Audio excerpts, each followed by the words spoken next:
देखो बेटा बिल्कुल शांत। देखो आज हम लोग सीखेंगे इंसर्ट टू। कल हम लोगों ने सीखा था रिमूव टू, रिमूव को हटाया था, आज टू को लगाना है। टू को कल हम लोगों ने निकाला था और आज टू को लगाना है। ये चैप्टर में आएगा। किस चैप्टर में? ट्रांसफॉर्मेशन। अब जरा देखिए कि इस टू के स्थान पर ये सो लिखा था, मतलब इस सो के स्थान पर आपको क्या लगाना है? टू लगाना है। उसके बाद that subject plus H B not को हटा करके आपको क्या लगाना है? टू लगाना है। तो आइए देखते हैं कैसे। इस सो के स्थान पर हमें क्या लगाना है? टू। कौन सा too? Too T double O. और सब्जेक्ट दैट सब्जेक्ट प्लस सहायक क्रिया के बाद क्या लगाना है हमें? दूसरा टू। तो आइए करके देखते हैं होता है क्या। अब जरा देखिए इसमें लगाना है तो क्या लिखेंगे? The news is too good. The news is too good.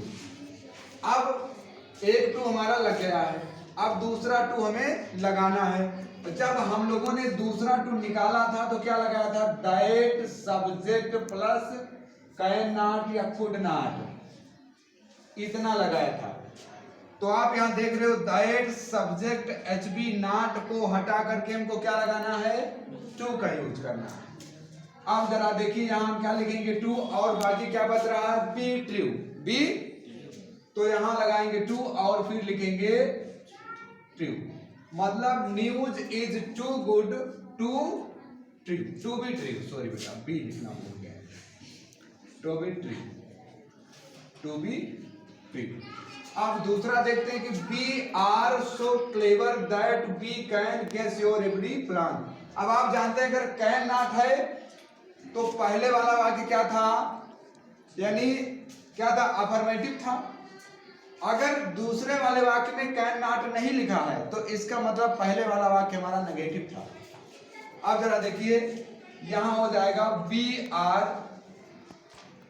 To clever, too clever. अब यहां देखिए नॉट नहीं लगा, इसका मतलब यहां पहले से नॉट था, नॉट। तो be are too clever not to.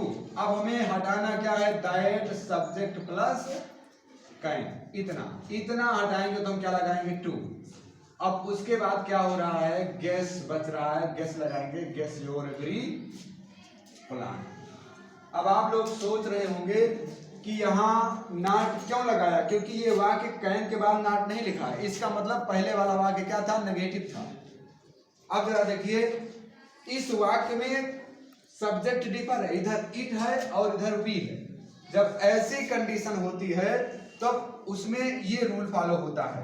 सो के स्थान पर हम क्या लगाते हैं? टू, उसके बाद एडजेक्टिव, उसके बाद लगाते हैं for plus objective case pronoun. आइए करके देखते हैं।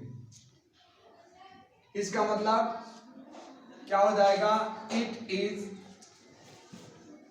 To dark, too dark. आप देखिए इस टू के स्थान पर, इस सो के स्थान पर हमने क्या लगा दिया? टू।